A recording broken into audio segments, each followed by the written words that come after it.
Do this, and God will restore all the years you thought were wasted.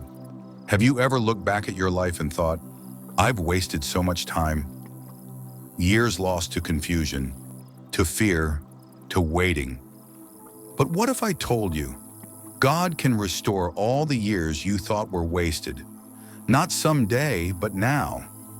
Not through religion, not through effort, but through awakening. Because the one you've been searching for is you. And what the world calls resurrection is really remembrance. Neville tells us that the crucifixion was never an event in history. It was a deliberate act of God before the world was. God laid himself down in you and began dreaming, not as someone else, but as you, and you wrapped in flesh for God.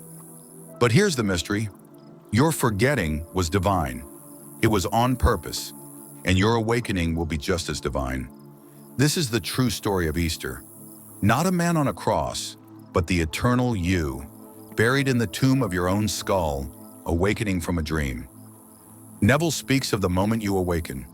It feels like breaking through death, like rising from the tomb. And you are born not from the womb of a woman, but from your own skull. You emerge as your true self, not as a follower of God, but as God himself. And what's the proof?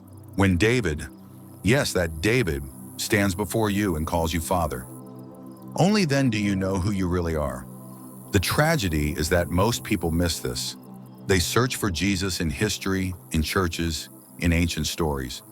But they never realize that I am is Jesus, that the Lord is buried in them. They call God He, not knowing He is I. They imagine sin and separation and punishment, never realizing that the only sin is forgetting who you are, and the only salvation is awakening. Neville says, the outer world reflects the inner state. But if you think you are only flesh, only a name, only a mind, then you are trapped in illusion. And even your prayers will go unanswered because you're praying to something outside of you. But God is not outside, God is your awareness, your I am, your imagination.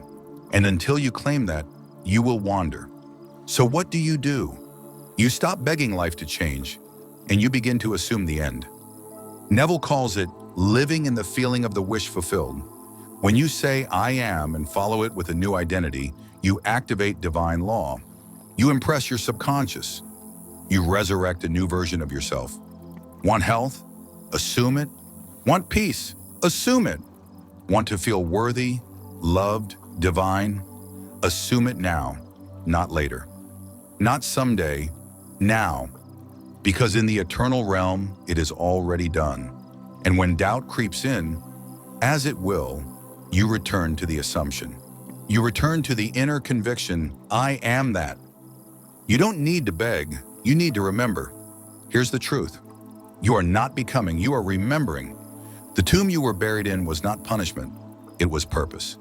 You agreed to forget so that you might one day remember, and in remembering, expand. And when David, the Son, stands before you and calls you Father, you will know with absolute certainty you are God. Not metaphorically, not symbolically, literally, because only the Father knows the Son, and only the Son reveals the Father. So if you've ever felt lost, behind, unworthy, if you've looked at your past and seen failure, regret, or missed time, let this be the moment you realize nothing was wasted. It was all leading to this. Your resurrection doesn't require a church. It requires an inner shift, a decision to say, I am, and that is enough. If this message woke something up in you, if it reminded you of who you are, like this video, subscribe to the channel, and hit the notification bell, because this isn't just another teaching.